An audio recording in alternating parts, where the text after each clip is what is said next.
Lors d'une journée d'école ordinaire, Haruka est assis seul à son bureau car il est un vrai solitaire. Il est bien conscient de son statut de solitaire et, en fait, il aime être seul, car sa seule autre option serait de traîner avec ses camarades de classe, et il les déteste profondément.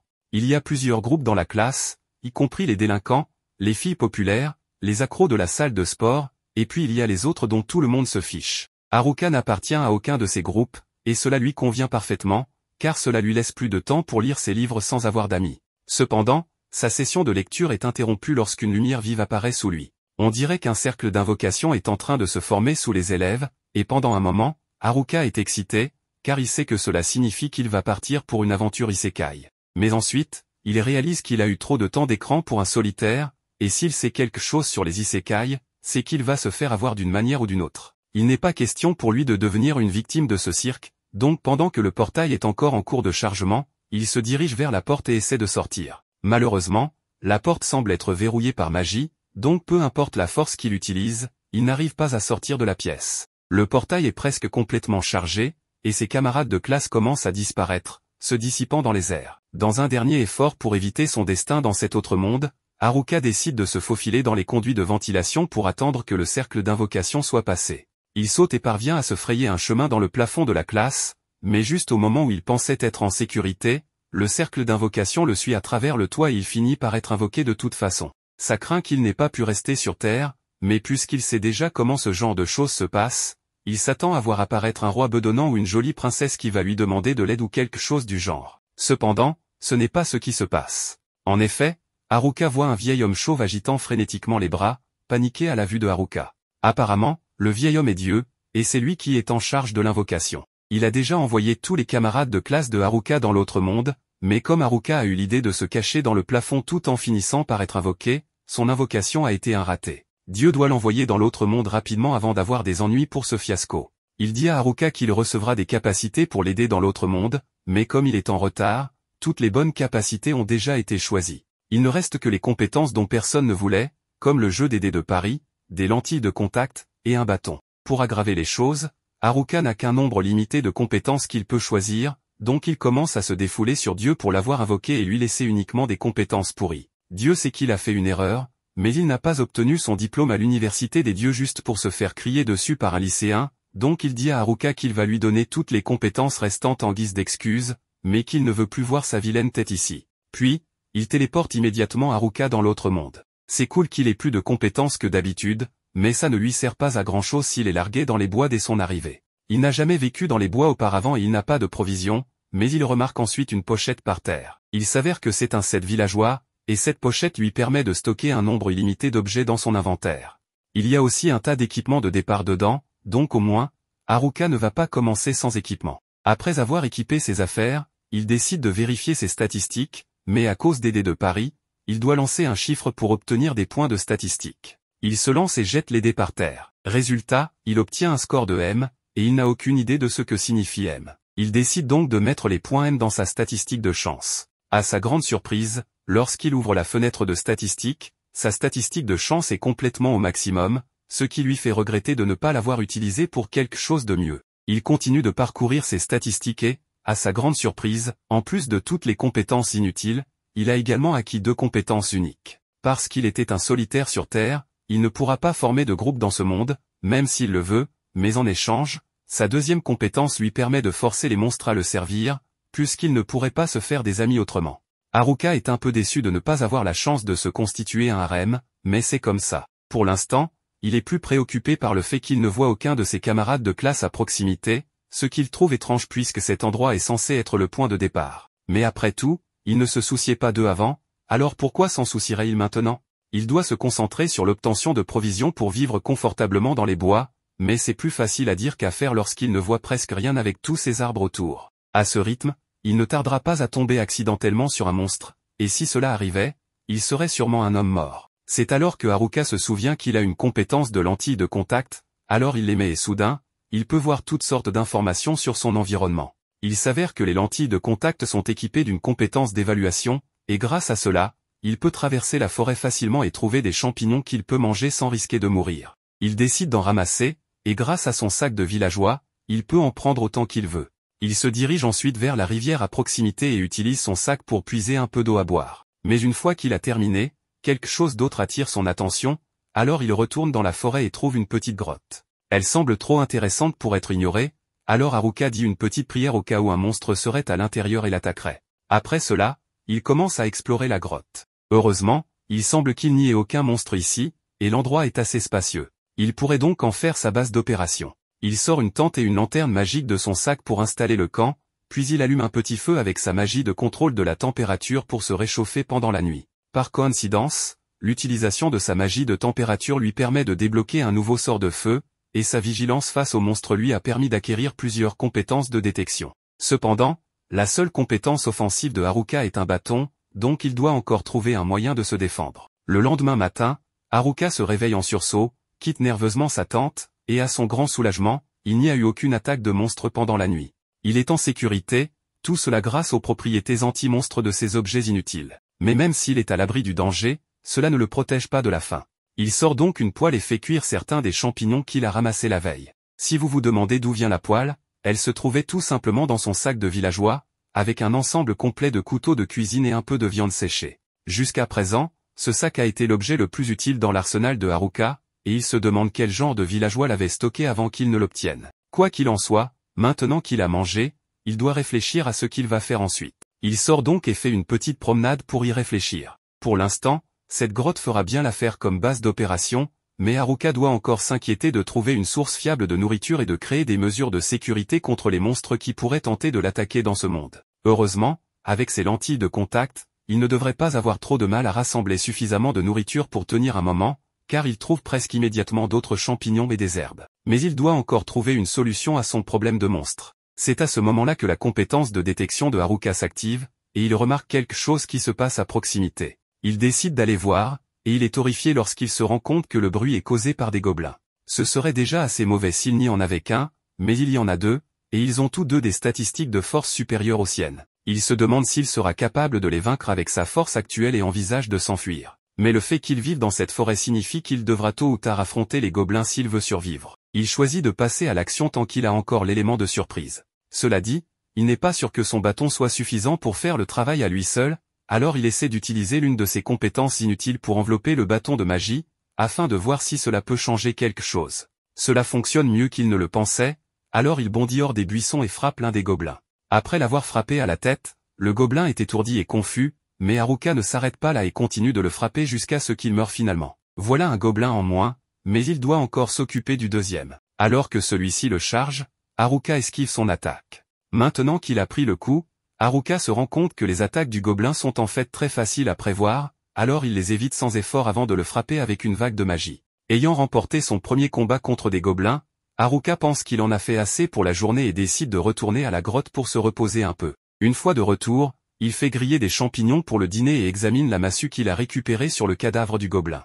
Elle fait beaucoup de dégâts, mais elle est lourde et a une portée courte. Haruka décide donc de continuer à utiliser son bâton pour l'instant. Il vérifie ensuite ses statistiques et, à sa grande surprise, il a gagné un niveau grâce au combat d'aujourd'hui, et non seulement cela, mais toutes ses statistiques existantes ont doublé. Le lendemain matin, Haruka se réveille et prend son petit déjeuner comme d'habitude, mais il commence à en avoir assez de manger des champignons tout le temps. Il aimerait vraiment pouvoir manger de la viande ici, mais il devra apprendre à chasser pour cela, et avant cela, il doit apprendre à se renforcer. La première chose qu'il veut essayer est la compétence de fusion magique qu'il a acquise. Pour une brève explication, cette compétence recouvre tout son corps de magie afin d'augmenter ses défenses physiques et magiques. Elle augmente également considérablement sa force, ce qui devrait lui permettre de combattre avec beaucoup plus d'efficacité. De plus, sa compétence d'évaluation est passée au niveau 2, alors il l'utilise pour voir si quelque chose a changé. Mais la seule différence est qu'il y a un point d'interrogation à côté de toutes les descriptions. Haruka n'a manifestement jamais joué à des jeux vidéo auparavant, car il passe une minute entière à essayer de comprendre ce que pourrait signifier une icône en forme de point d'interrogation, et finit par abandonner. Il décide alors de sortir pour faire un peu d'entraînement magique. En quittant la grotte, il remarque quelque chose par terre et le ramasse, pensant que cela pourrait être de la viande, mais il s'avère que c'est encore un champignon. Peut-être qu'il délire, mais Haruka espérait vraiment que la viande pousserait sur les arbres dans ce monde. Il se rend vite compte qu'il ne trouvera pas de viande en fouillant le sol de la forêt, alors il décide de commencer son entraînement magique. Il active son infusion de mana et fait un pas en avant, mais avec l'augmentation physique qu'il obtient, il se retrouve à bondir de plusieurs mètres en avant. Son corps se sent beaucoup plus léger qu'auparavant, et avec très peu d'efforts, il peut facilement se déplacer dans la forêt, presque comme s'il se téléportait. De plus, sa dextérité est également grandement améliorée, ce qui lui permet de se déplacer et de frapper avec une grande précision. La première chose qu'il fait avec sa nouvelle force est de défier 2 gobelins au hasard, et contrairement à la veille, il parvient à assommer le gobelin en un seul coup. Il se sent vraiment confiant avec sa nouvelle force, pensant pouvoir gérer encore plus de gobelins. Mais lorsqu'il voit un groupe de 3 gobelins, il commence à avoir des doutes et recule lentement avant qu'ils ne l'attaquent. Il décide qu'il a travaillé assez dur pour la journée et retourne à sa grotte pour s'entraîner à la magie. Il continue cette routine, le jour, il pratique le combat, et la nuit, il bricole avec sa magie pour voir ce qu'il peut faire. Apparemment, il peut même fabriquer des tables basses. En suivant cette routine, Haruka parvient finalement à vaincre un gobelin en un seul coup et à créer une véritable table grâce à son artisanat magique. Il l'utilise ensuite pour fabriquer une porte pour sa grotte, ce qui lui permet de sortir la nuit, et cela signifie qu'il peut enfin partir à la chasse. Il décide de chasser un lapin parce qu'il n'a pas goûté de viande depuis si longtemps. Mais lorsqu'il finit par l'attraper et s'apprête à commencer à le cuisiner, il remarque quelque chose d'autre à proximité. Au début, il pense que c'est un gobelin, mais en y regardant de plus près, il se rend compte que c'est quelque chose de bien pire, ce sont les délinquants de sa classe. Il n'a vraiment pas envie de devoir leur parler, alors il prévoit de s'éclipser dans l'autre direction. Mais en partant, il remarque aussi que les nerds, filles populaires, tout comme les gros bras. Il ne pense pas que les nerds soient si mauvais, puisqu'il traînait parfois avec eux à l'école, mais il ne veut toujours pas avoir à leur parler. Enfin, il aperçoit le groupe du conseil des étudiants, avec la déléguée de classe. Même s'il déteste socialiser avec les gens de sa classe, il doit admettre que la déléguée a toujours été vraiment gentille avec lui. Ce serait donc la moindre des choses de lui rendre cette gentillesse, même si c'est juste pour lui dire bonjour. Il envisage brièvement de se révéler et de lui parler, mais il ne veut pas non plus gâcher la vie solitaire qu'il a déjà. Puisque personne ne sait qu'il est ici, il a l'occasion d'être vraiment seul, comme il l'a toujours voulu, pas de discussions inutiles, pas d'impôts à payer, et personne pour l'embêter. Il ne veut vraiment pas gâcher ça en ayant des contacts avec ses camarades de classe, car ils sont déjà assez agaçants. C'est pourquoi il décide officiellement d'ignorer ses camarades et de vivre seul, pour conquérir ce monde tout seul. Au moment où les délinquants s'approchent trop de Haruka, il se jette immédiatement sur un buisson pour se cacher. Mais l'un d'eux a l'impression d'entendre une voix dans cette direction, alors il s'approche lentement pour vérifier, ce qui met Haruka sous pression. Heureusement, un lapin sort de là et les convainc qu'il n'y avait rien, ce qui les pousse tous à s'en aller. Haruka les suit pour voir qu'ils se reposent près de la rivière et, bien qu'il ne veuille pas avoir de relation avec eux, il doit savoir de quoi ils parlent. Mais quand il les écoute attentivement, il découvre qu'ils parlent seulement de choses obscènes concernant les filles de la classe. Bien que cela l'inquiète, il sait que les filles ont la représentante de classe pour les défendre, donc même s'ils essaient de causer des problèmes, elle les arrêtera.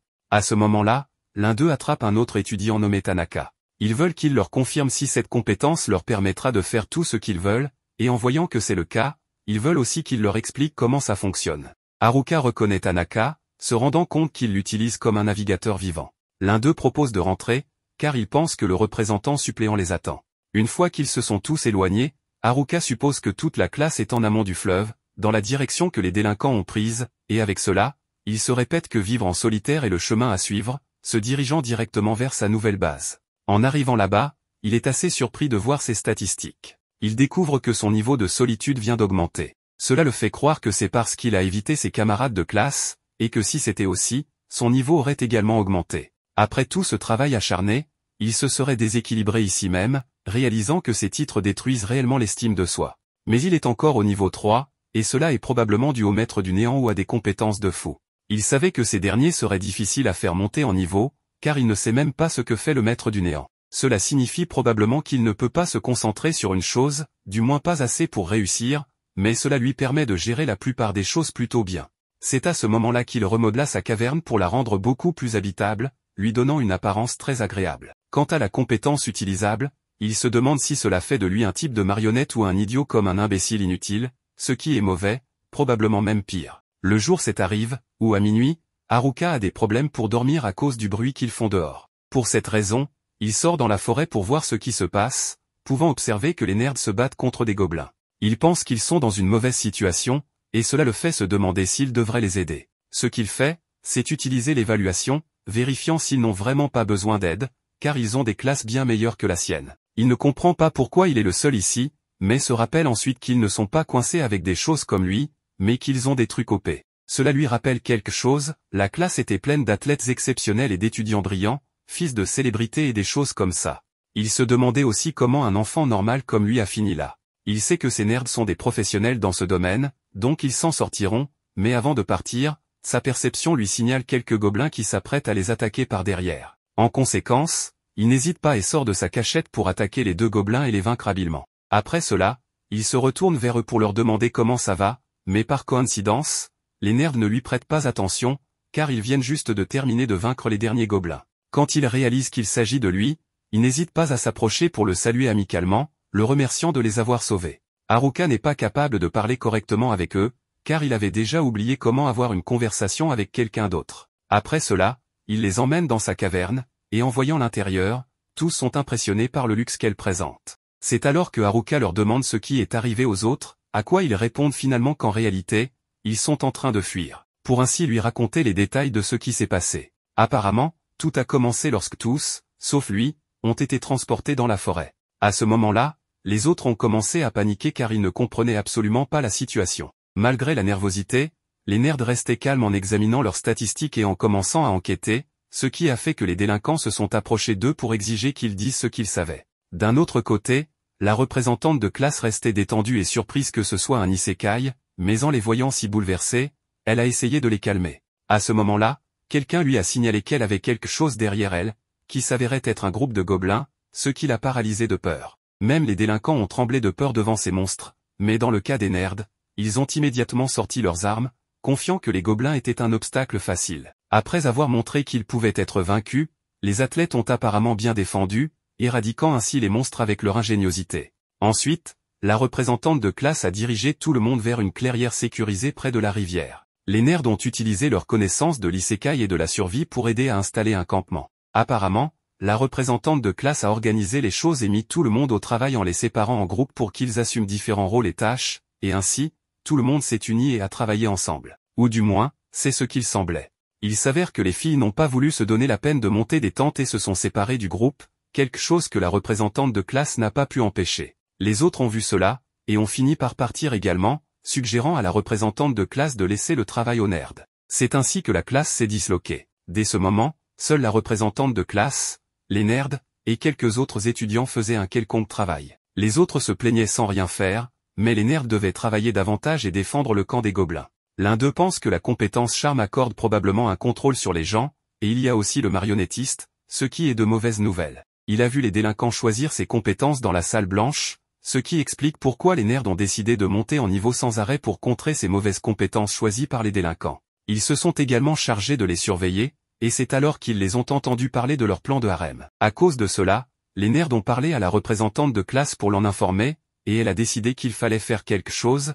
se convainquant elle-même de monter aussi en niveau. Mais les délinquants ont réussi à utiliser charme et marionnettiste quelques jours après, et la représentante de classe est tombée sur eux à ce moment-là. À ce moment, tous les délinquants étaient à terre, apparemment incapables de bouger. Les nerds ont saisi cette opportunité pour utiliser leurs compétences de scellement sur eux afin de rendre charme et marionnettiste inutilisables. Une fois leur plan de harem découvert, les délinquants ont été expulsés du camp. Cependant, peu de temps après, ils sont revenus pour attaquer le camp par surprise, créant un chaos total. Après avoir incendié les tentes, ils ont averti qu'ils reviendraient plus tard avant de se retirer. Pour une raison quelconque, les otaku ont été tenus pour responsables de ce qui s'était passé, car les filles les ont vraiment blâmés, et les autres ont fini par soutenir cette opinion. Ce que la représentante de classe a fait, c'était de se mettre en travers pour les défendre, essayant de leur faire voir que le groupe de Oda, le leader des nerds, n'avait rien fait de mal. Elle et quelques autres étudiants les ont soutenus, mais c'était trop à supporter, alors les otaku sont partis. En écoutant cette histoire, Haruka est devenu très ému, comprenant bien qu'ils avaient vraiment passé un mauvais moment. C'est pourquoi il leur propose qu'ils aient un festin ce soir, souhaitant organiser une fête de champignons, une idée que les autres n'ont pas très bien accueillie. Cela s'est terminé le lendemain avec les otaku, ce qui fait supposer à Haruka que ne pas être solitaire n'est pas si mal parfois. C'est ici que Haruka se sépare d'eux, car il doit partir. Avant cela, Oda lui demande s'il est sûr de ne pas vouloir les accompagner, car ils descendent la rivière pour chercher un village et commencer en tant qu'aventurier. Il sait que, parmi toute la classe, Haruka est sûrement plus à l'aise avec leur groupe qu'avec n'importe quel autre. Haruka lui donne raison, car ils avaient l'habitude de partager des livres et ce genre de choses, mais il doit décliner, refusant d'une manière bien dramatique. Une fois qu'ils reprennent leur route, il pense qu'il adorerait aller au village, mais avec ses statistiques, il sait qu'il ne ferait que les ralentir. Il préfère alors aller voir les autres, car les otaku semblaient préoccupés par la représentante de classe. En chemin, il tombe sur un kobold qui le mord un peu, mais il réussit à gagner. Après avoir marché un moment en souffrant, il arrive à l'endroit où le campement était supposé se trouver, mais il n'y a rien. À ce moment, sa détection d'ennemis s'active, ce qui lui permet de visualiser une trace de pas. En la suivant pendant quelques minutes, il détecte un groupe de personnes un peu plus loin, mais a la grande malchance de découvrir que ce sont les filles. Avec les nerfs à vif, il essaie de dissimuler sa présence tout en faisant demi-tour discrètement pour partir sans attirer l'attention. Cependant, celle-ci, en remarquant sa présence, lui demande de s'arrêter. Haruka n'obéit absolument pas et commence à courir sans s'arrêter, sachant que ces filles sont tout le contraire d'une vie tranquille et solitaire. Soudain, l'une d'elles le supplie de s'arrêter, et cela le fait immédiatement se figer, car il trouve cela très étrange venant de leur part. L'une des filles lui demande s'il est ami avec la bande de Oda, car elles les cherchent et veulent qu'ils leur disent où ils se trouvent. Incapable de s'habituer à leur attitude agressive, Haruka leur demande pourquoi elles cherchent les otaku, supposant qu'elles veulent simplement les exploiter. Elles lui expliquent qu'elles veulent seulement s'excuser, car elles ont réalisé que c'est uniquement grâce à eux qu'elles sont encore en vie. Haruka sent qu'elles sont sincères, surtout parce qu'il n'imaginerait jamais les voir s'excuser dans le monde réel. Ce qu'il leur dit, c'est qu'elles ne pourront jamais les atteindre, mais malgré cela, elles veulent toujours savoir. Avant de répondre, Haruka leur demande si elles peuvent sortir de cette forêt ou si elles peuvent se battre contre des monstres, voulant savoir si elles veulent vraiment retrouver leur sauveur pour s'excuser ou si elles vont abandonner. En les voyant sans réponse, il leur fait comprendre qu'il attend une réponse maintenant, voulant vérifier si elles sont sérieuses, tout cela pour protéger les otaku. Les filles commencent à pleurer, disant qu'elles voulaient juste s'excuser et ne veulent pas mourir. Ensuite, elles se mettent à le supplier de leur enseigner tout ce qu'elles ont besoin de savoir pour survivre jusqu'à ce qu'elles retrouvent les otaku et puissent se réconcilier avec eux. À ce moment, l'activité de subjugation de Haruka s'active, tout cela parce qu'il a dit oui par réflexe. En vérifiant son menu, il voit qu'il y a une liste de subjugation avec les noms des filles, la leader, fille A et fille D. Cela stresse beaucoup Haruka, car maintenant, elles sont derrière lui en tant que membre de son groupe. Alors qu'ils avancent, il essaie de les gronder parce qu'elles le suivent comme des chiots, mais il n'obtient aucune réponse d'elles, car après tout, elles ont été subjuguées. Il s'inquiète pour leur faible vitalité et pour savoir comment elles s'en sortiraient contre les méchants sans rien dire, ce qui est assez terrifiant au point qu'il a envie de pleurer. En plus de cela, elle ramasse les cristaux des monstres et les lui apporte comme des chiens. Haruka se rend compte que la leader des filles est blessée, alors il lui donne une potion de soin, mais elle se la verse dessus. Face à cette situation, il sait que si la représentante de classe le voyait, elle le gronderait terriblement, car maintenant, il a les filles comme si elles étaient des esclaves. À cause de cela, il commence à se demander comment annuler la subjugation, et tandis qu'il essaie de trouver une solution, il se trouve que la représentante de classe apparaît derrière lui pour le saluer. Pendant ce temps, les délinquants discutent à nouveau du plan, ayant déjà l'information sur l'endroit où se trouvent les filles, mais leur leader leur rappelle que chaque chose en son temps, car ils doivent d'abord se débarrasser de ces problèmes. Cela ne semble pas du tout amical. Haruka sursaute en voyant la déléguée de classe qui se tient derrière lui en criant son nom sans prévenir. Il l'appelle par son titre, ce qui l'énerve, car elle pensait qu'il l'appellerait au moins par son prénom depuis qu'ils se connaissent depuis la première année. Suivant la déléguée, les autres filles arrivent épuisées d'avoir couru jusqu'ici, mais leur présence n'est pas si importante, alors Haruka ne leur prête pas attention et explique à la déléguée pourquoi le groupe de filles prétentieuses agit de manière si étrange.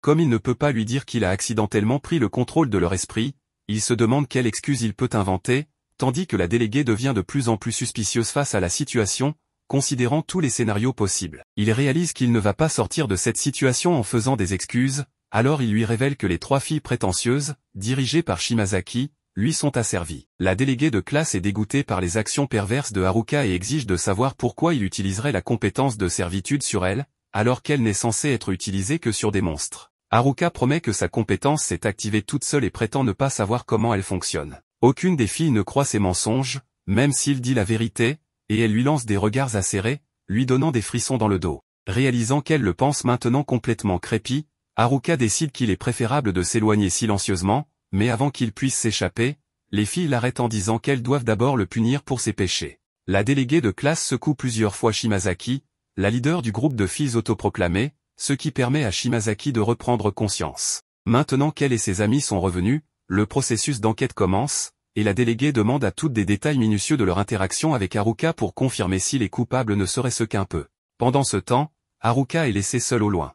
Il décide d'utiliser ce temps pour pratiquer l'expansion de sa base en activant sa compétence. Il essaie de pratiquer sa technique pour créer un sous-sol, mais cela se retourne contre lui, le faisant rester coincé dans le sol, à l'exception de sa tête. La déléguée vient s'inquiéter pour Haruka et finit par être totalement confuse en ne voyant que sa tête au-dessus du sol. Il explique qu'il s'est retrouvé dans cette position après avoir expérimenté l'une de ses compétences. Elle le soulève avec ses mains nues, montrant qu'elle mérite d'être appelée une femme forte. Maintenant que tout le monde, y compris Haruka, se sent intimidé, la déléguée décide de rendre son jugement sur Haruka pour ses actions. D'après ce qu'elle a entendu de Shimazaki et des autres, elle conclut que Haruka n'essayait que de les aider. Ainsi, elle et les autres lui présentent leurs excuses pour l'avoir mal jugé plus tôt et le remercient de leur avoir montré de la gentillesse. Maintenant que tout est éclairci, le solitaire veut rentrer chez lui, révélant accidentellement aux filles qu'il a construit une base ici pendant son temps libre. Il leur dit nonchalamment que cette maison peut facilement accueillir 200 personnes et dispose de plusieurs cuisines, toilettes et salles de bain. En apprenant que Haruka vit en fait dans le luxe tout seul, elles insistent pour l'accompagner chez lui, voulant y passer la nuit. Après cela, Haruka les guide à travers toute la forêt comme un navigateur professionnel et les accueille dans son humble demeure. La grotte de Haruka ressemble maintenant à un manoir luxueux, donc bien sûr, les filles sont plus qu'excitées à l'idée de rester ici. Après avoir exploré le salon, la cuisine et les toilettes, les filles découvrent la salle de bain massive et oublient complètement l'existence de Haruka, se précipitant directement dans la baignoire. Haruka vit essentiellement le rêve d'un otaku, et en voyant toutes les filles agir comme des sauvages, son cerveau surchauffe. Ne pouvant plus supporter d'être entouré d'un groupe de filles, le solitaire décide de se retirer et retourne dans sa chambre pour passer une bonne nuit de sommeil. Soudain, la déléguée de classe vient dans sa chambre pour le remercier de les avoir aidés. Elle lui raconte son triste passé, lui expliquant comment tous leurs camarades de classe masculins les ont abandonnés, les laissant mourir seuls dans la forêt impitoyable. Mais maintenant que les filles ont un endroit où rester, elles se sentent beaucoup mieux et se sont calmées. La déléguée est en colère contre elle-même de ne pas être à la hauteur, et Haruka lui offre des mots réconfortants, lui disant qu'elle est une bonne personne et qu'elle ne devrait jamais se comparer aux autres. La déléguée se sent mieux grâce à Haruka et s'en va pour la nuit. Les filles autoproclamées semblent avoir leur propre lit somptueux dans la chambre d'amis, et l'une d'elles murmure dans son sommeil « Je suis désolée, Oda », Oda étant la leader du groupe de nerds. Cette fille se sent désolée de les avoir chassés de leur base il y a quelques jours. Pendant ce temps, Haruka ne peut plus dormir, il ne peut s'empêcher d'imaginer avoir un harem pour lui tout seul, mais c'est trop ambitieux étant donné qu'il est censé être un solitaire dans ce monde. Le lendemain matin, une fille aux cheveux violets réveille Haruka en lui disant qu'elle a préparé le petit déjeuner pour lui. Ce dernier n'a jamais reçu un tel traitement spécial et n'a aucune idée de ce qui va se passer ensuite. La fille s'approche de lui disant qu'elle a préparé du poisson grillé, lui demandant s'il ne veut pas en manger. Il devient super excité en entendant qu'il y a du poisson pour le petit déjeuner et ignore complètement cette potentielle histoire d'amour pour un simple repas. Après s'être cogné la tête, Haruka goûte au poisson grillé, sa première bouchée le rend si excité qu'il n'a jamais goûté quelque chose comme ça depuis son arrivée dans ce monde. En le voyant manger comme un monstre, les filles se demandent ce qui le rend si enthousiaste, surtout puisque l'eau d'où provient le poisson était juste devant lui tout ce temps.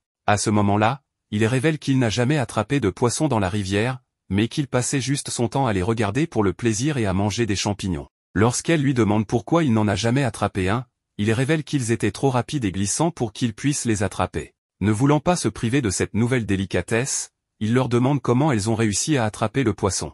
Au début, elles rient de sa question, mais finissent par révéler qu'elles ont utilisé la magie de la foudre appartenant à l'une des filles pour l'attraper. Après lui avoir fait une démonstration, il est au-delà de l'imaginaire et demande à la fille de le refaire. Quand elle le fait, il utilise sa compétence d'emballage pour ranger la magie dans une boîte. Cela l'aide à attraper un poisson avec ses mains pour la première fois, et il se sent tellement accompli en faisant cela. Cela lui a également donné la magie de la foudre, ce qui est un effet secondaire de la combinaison de sa compétence d'emballage et de celle de maître des nonnes qu'il possédait. Cela l'aide à obtenir d'autres compétences magiques. En entendant cela, les filles sont ravies et affirment qu'il a obtenu les meilleurs pouvoirs. Cependant, il révèle qu'il n'a que les pouvoirs qu'elles ont laissés et rien de spécial, puisque toutes les meilleures compétences avaient déjà été choisies. Ensuite, il ressent le besoin d'uriner et s'en va. Plus tard, les filles passent du temps à jouer dans l'eau tandis qu'Haruka demande à la déléguée ce que les filles vont faire maintenant.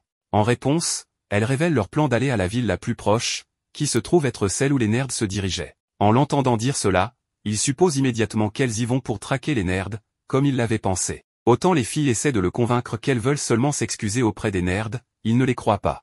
Au milieu de cela, la déléguée déclare qu'elle espère que les filles pourront monter de niveau avant de se rendre à la ville. Haruka accepte et propose de les aider avec plaisir. La déléguée accepte son offre et lui fait à nouveau savoir qu'elles n'ont pas l'intention de traquer les nerds cette fois. Il le croit en affirmant qu'il avait toujours anticipé une confrontation entre les nerds et les filles. Le lendemain, toutes les filles se mettent en ligne, prêtes pour l'entraînement, tandis qu'Haruka prend les devants. Avant de commencer, il souhaite connaître le niveau de chacune d'elles. Lorsqu'elles annoncent leur niveau, il réalise qu'elles sont toutes au-dessus du niveau 15, ce qui est bien plus que son niveau actuel, qui est 7. Même avant de commencer à les enseigner, les filles commencent à se plaindre, tandis qu'il exprime sa déception. Peu après, il perçoit un bruit provenant des buissons et remarque quelques kobolds cachés. Cela lui apparaît comme une occasion parfaite. Il leur annonce que leur premier test sera de vaincre les 3 kobolds dans les buissons, révélant ainsi leur position. Il suggère que ce devrait être une bataille facile puisque les kobolds sont de bas niveau. En entendant cela, les filles sont motivées à montrer leurs compétences, convaincues qu'il sera facile de vaincre de tels monstres de bas niveau. Malheureusement pour elles se font battre de manière pitoyable par les kobolds. En les voyant perdre aussi lamentablement, Haruka se fâche et leur lance des reproches, mais elle continue à donner des excuses, affirmant que les kobolds sont trop rapides et mordent. En raison de cela, les filles évitent de les combattre et se réfugient toutes dans la tente magique d'Haruka pour leur sécurité. Bien qu'elles affirment n'être là que pour revoir leur dernière bataille, cela se révèle être vrai, car les filles sortent de la tente pour se venger. En les regardant quitter la tente pour le combat, Haruka est satisfait de leur détermination. Cependant, en se retournant, il voit la fille aux cheveux violets d'un peu plus tôt dans la matinée. Elle s'excuse pour ce qui s'est passé plus tôt et affirme qu'elle ne faisait que le tester. Apparemment, elle a été traumatisée par son expérience avec les garçons notoires quelques jours auparavant, car elle supposait que tous les hommes étaient des scélérats. Elle s'est inquiétée qu'Haruka soit comme eux. En entendant cela, Haruka réalise que les filles ont dû traverser beaucoup de choses pendant leur séjour ici. D'un autre côté, la fille reconnaît qu'Haruka n'est pas comme les autres garçons puisqu'il leur a donné un abri, de la nourriture et leur a appris à se battre. Pour le remercier encore plus, elle lui propose de le réveiller chaque matin et de lui préparer du poisson, ce que l'idiot affamé accepte. Le lendemain matin, comme elle l'avait promis, la fille aux cheveux violets apporte du poisson grillé pour Haruka. Pendant qu'il apprécie son repas, il entend les voix des filles qui se dirigent à nouveau vers les kobolds pour se battre après leur série de défaites. Il espérait que quelqu'un les arrêterait, car il était trop occupé à grignoter. Heureusement, la déléguée de classe sort en trombe et exige qu'elle s'arrête et s'entraîne davantage avant de combattre les kobolds. Heureusement, elle l'écoute et commence à s'entraîner. Des jours plus tard, lorsqu'elles sont prêtes, elles vont affronter les monstres. Cependant, juste avant le début de la bataille, l'une d'elles s'endort sur le côté en feignant une maladie pour échapper au combat. Pendant ce temps, quelques-unes d'entre elles, qui s'étaient entraînées de près avec la déléguée, se dressent contre les monstres et finissent par remporter la victoire. Elles sont toutes motivées par leur besoin d'être suffisamment fortes pour retrouver les nerfs afin de s'excuser de les avoir chassées. Après avoir sécurisé la victoire, les filles sont excessivement excitées, et Haruka pousse enfin un soupir de soulagement. Maintenant qu'elles ont appris à se battre, Haruka est content qu'elles partent bientôt et qu'il puisse retrouver sa vie de solitaire. Cependant, la déléguée avait toujours supposé qu'il irait avec elle. Avant que les filles ne partent, Haruka leur remet des sacs remplis de champignons, mais choisit de rester derrière et de s'enliser dans sa solitude. Pendant ce temps, au plus profond des bois, un des garçons est attaqué par un vilain anonyme et finit par perdre la vie.